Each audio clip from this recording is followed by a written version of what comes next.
Bumaba na si Tripolo. Tuloy-tuloy mo yung vlog mo doon. Ano bang ano mo doon? Ano bang pagkabalahan mo pagbaba? Malam sir.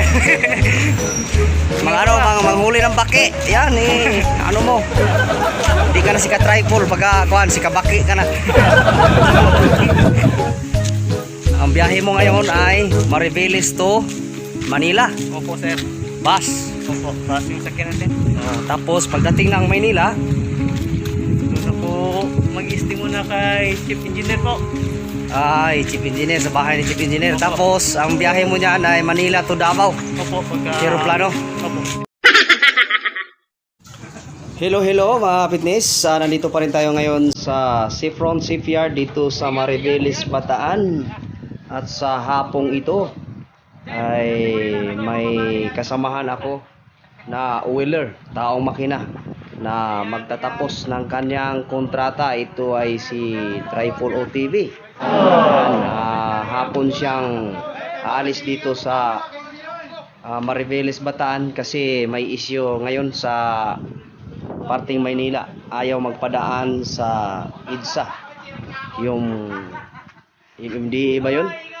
Ayaw magpadaan ng mga provincial buses sa parting EDSA pag-aaraw. So gabi yung biyahe pag dumaan ka dyan sa EDSA. Kaya yan si Tripolo. Hapon siya alis dito sa Mariveles, Bataan para gabi ang daan niya sa parting NCR kasi bawal yung mga provincial buses sa NCR, no?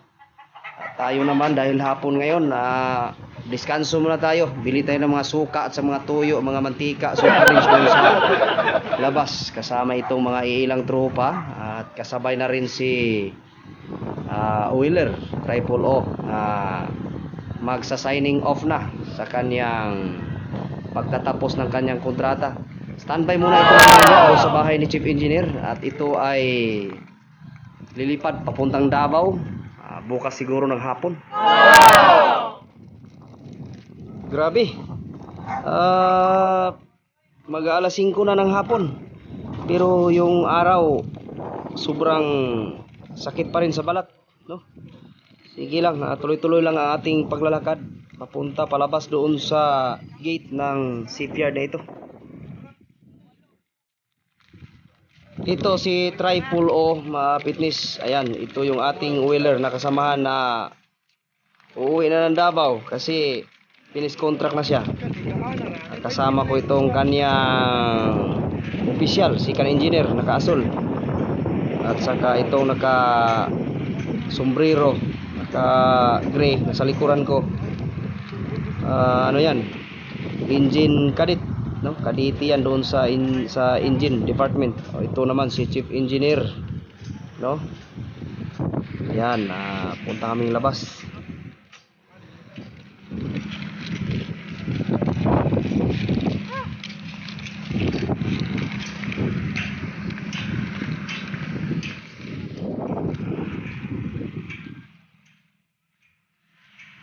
May kalayuan din itong nilalakad namin, mga fitness, no?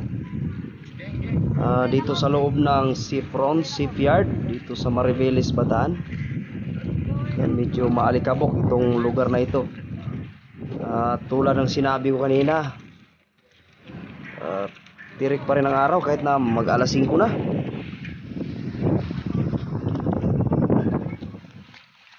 So ayan mga fitness, malapit na kami sa gate. Ito ay kantina ng Seafront. Ayan.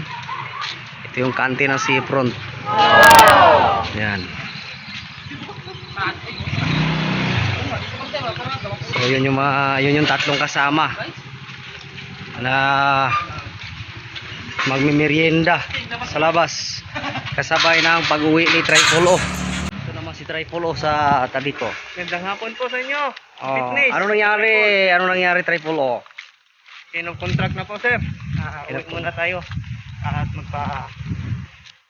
Ang biyahe mo ngayon ay Mariveles to Manila. Opo sir. Bus. Opo, bus yung sakyan natin.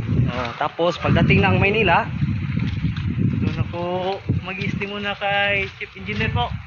Ay, Chief Engineer, sa bahay ni Chief Engineer. Opo. Tapos, ang biyahe mo niyan ay Manila to Davao. Opo, pagka... Aeroplano? Opo, 7 p.m. Ay, 7 p.m. po. Bukas? Opo. Ah, 7 p.m. bukas ng pa. bukas. Oh, sa Davao pa yung ano. Wala ka pa ticket? Meron sir. Naka-ticket. Ah, oo nga pala no. May biyahe na nga eh. Davao City. Opo sir.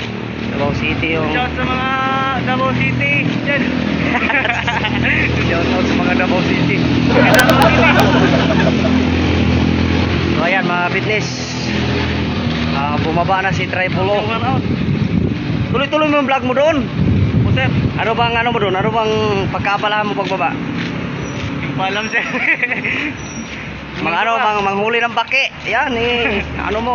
Hindi ka na si ka-tripod. Pagka, kuhan, si kabaki ka na. Yan, malapit na sa git. Malapit na sa git. Oh, marami kami naghahatid kasi may bibilhin yung iba dyan sa labas.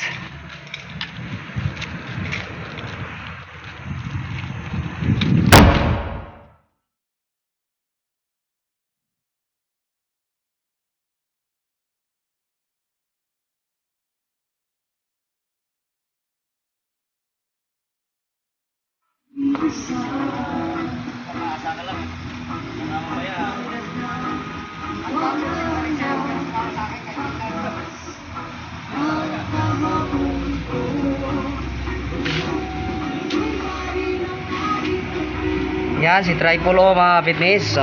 Uwi na. Ayan, may highway na dyan. Tripolo, laki-laki ng bag. Galing pa to ng Panabilis. Tingin tatak. Jam Sport. Original. Tara, okay.